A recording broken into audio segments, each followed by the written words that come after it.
Nandito kami sa talyer ngayon. Nagpasama yung aking bayaw. Dahil kukunin namin itong pinagawa namin sa sakyan. So ngayon kagagawa lang. Mamaya na ako magtatanim ng aking mga organic. Yung pinakuha namin itong sasakyan. Yan, oh. Pinabayos namin yung kulant niya. Kulant ano? Nagbago kasi nagpalit kasi siya ng radiator.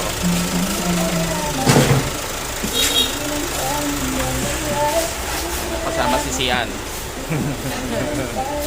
Ayan. Tuloy ko na. Mamaya na ako magtatanim ng Naaway na ako ng nanay. malunggay. Naway na ako ni Mami doon sa Fortuner niya. Ah, ayan, kasalukuyan na nilalagyan siya ng coolant para kasi bumababa pa lang. Tapos yung kanyang aircon ay naayos na rin. So sana maging okay na, pero obserbahan pa daw, sabi ng mekaniko na kaibigan natin.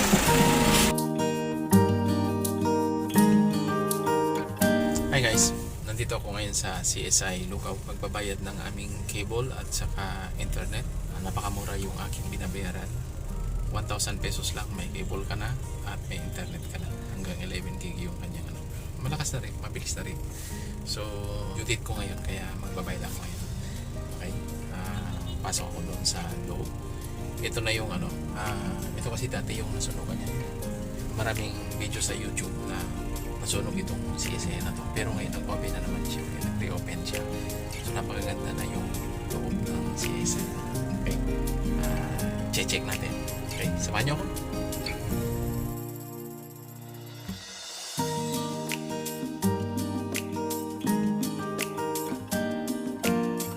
Tapos na ako nagbayad, kaya lang mamadali ako, hindi na ako nakapag-vlog doon. Uwi na ako, pupunta na ako doon sa farm kasi magtatanim pa ako ng organic malunggay. Ayan guys, tapos na, nakapagbayad na rin ako. Mabilis lang ang pagbabayad, isa lang ang nakapila kanina. Yan. So ang binayaran ko lang ay 1,000 pesos. So mura lang ang yan guys, it's only 1,000 pesos. May internet ka na, may cable ka pa. Ang bayad ko sa cable 500, tapos 500 din yun sa internet. Yan high speed. Yan guys. Yan di ba? High speed internet. Yan. 500 pesos lang. Ganun dito sa Dagupan City. Mura lang ang mga internet dito. May cable ka na, may internet ka pa. Di ba? Alas 3 na, nagutom na ako. Tumawag si Mrs. ay nagpapabili ng pandesal. Pandipugon naman tayo. Bibili tayo ng pandesal dito sa Lukaw. Katamtaman yan, umuulan, masarap ang magkape. Magkape at saka pandesal. Okay, kung bago ka pa lang sa aking channel, please subscribe at pakipindot na rin yung notification bell para sa mga susunod natin na upload. Maraming salamat.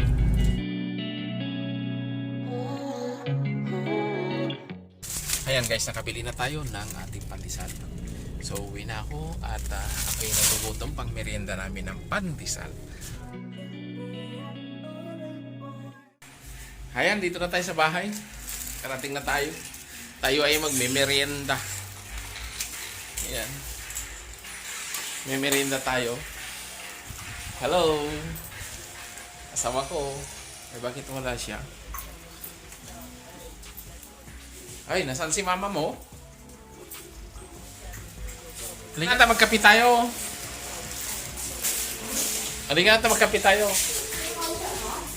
Ay, alam mo na, ako ay nagbibideo, ako ay nagbablog. Yan, tignan nyo si Mrs. Ang sipag niyang maglinis ng CR. Ayan. Kaya sumisiksik siya guys. Yan ang sikreto niya. Taka is ng CR.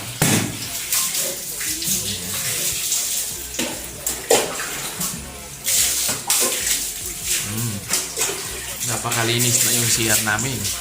Halika na. Titimpla na tayo ng kape. Ha?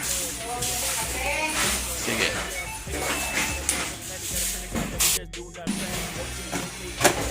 Na-try nyo na ba ng magtimpla ng kape na masarap?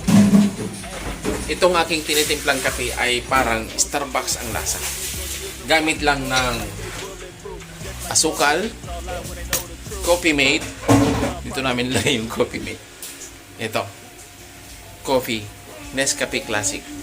So, ang gagawin natin, ituturo ko sa inyo kung ano yung sikreto na masarap na coffee. Tingnan nyo, ha? Kailangan natin ng baso. Ganitong klaseng baso. Dalawang baso kasi dalawa kami magkakape. Ito yung kapeng lasang Starbucks. Ito yung ating timplahan, guys. So, itong kutsara na ito yung ginagamit pagka bumili ka ng... saan mo nabili ito? Yung sa Jollibee, ano? Ito yung... pag bumili ka ng...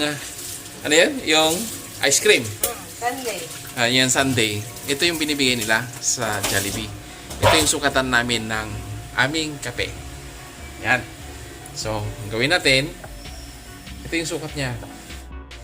Ito yan siya, guys. Ganyan lang karami. Ganyan lang karami na kape. Kailangan natin yan. Yan. Yan. Yan. Ito siya. Ganyan natin dito. Yan yung sukat lang ng kape. Yan. Ito. Okay? Tapos, ito naman, ito yung sukatan ng McDonald's. Kapag ka ikaw ay bumibili ng ice cream din. Okay? Yan.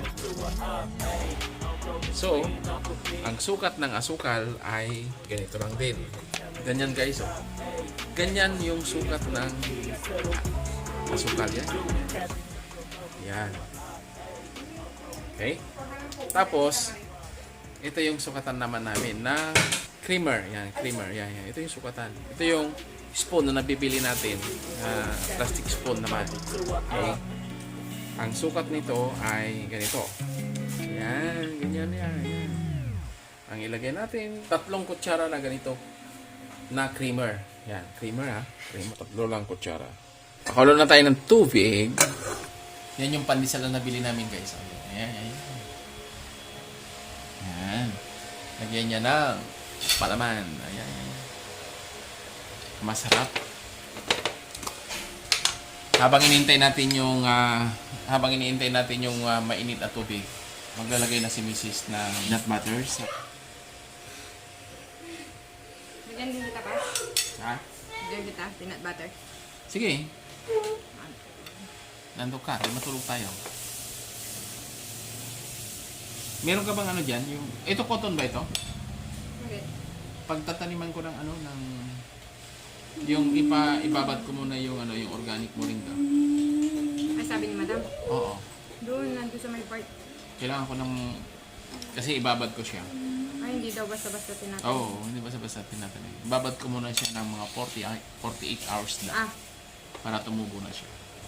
Kailangan ko ng tela na cotton na, basta cotton. Yan. Naghahanap ako ng cotton na tela, guys, kasi kailangan ko yun sa pagtatanim ko ng aking malunggay na organic.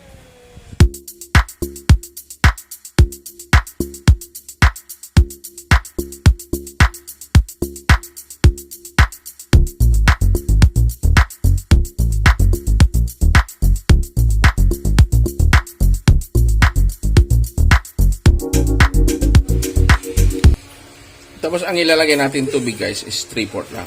Yung lapas lang konti sa kalahati.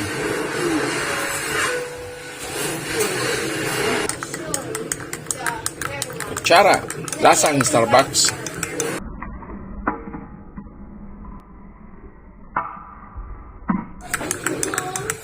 Ito. Ilagay mo muna sa rep niya mo para hindi masya iinit. Okay, guys. Balik na ako sa farm. Ito, nakabihis na ako.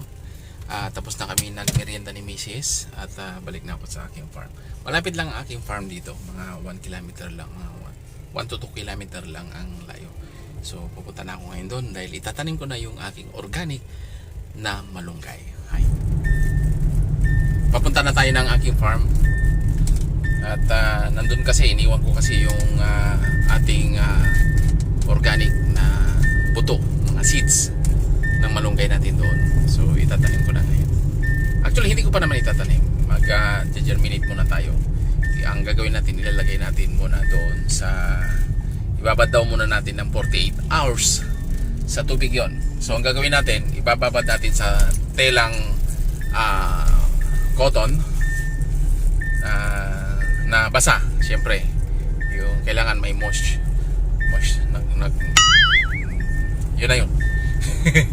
So kailangan basa yung cotton na tela bago natin ilagay yung mga buto. And then after 48 hours, siyempre tutupo na ko yun. Pag tumupo na, pwede na natin i-transfer sa seedling bag.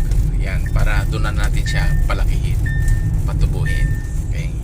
Yun kasi ang sabi din sa atin ng pinagbilhan natin. Okay? Siyempre, susundin natin yung kanyang mga sinabi para sa ganoon ay makagawa tayo ng totoong pure organic na malunggay. Ayan. Kasi ang gagawin natin ay pag-aralan natin kung paano natin itatanim itong organic na malunggay na to. Okay, so baybayan natin kapag ito ay namunga na or lumaki na at namunga, siyempre makikita natin. Okay? Maraming salamat. At kung bago ka pa lang sa aking channel, please subscribe at pakipindot na rin yung notification bell para sa mga susunod natin upload. Okay? Malapit na tayo sa farm. Napakadali lang. Saglit lang na kwentuhan at ngayon, malapit na ho tayo. Yan. So ito yung aking farm. Yan.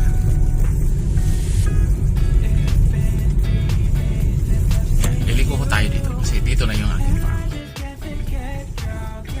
Ayan. Nandito na tayo. Ayan. Yun yung aking farm. Yun. Yan. Makikita ninyo. Okay. Samahan nyo ako.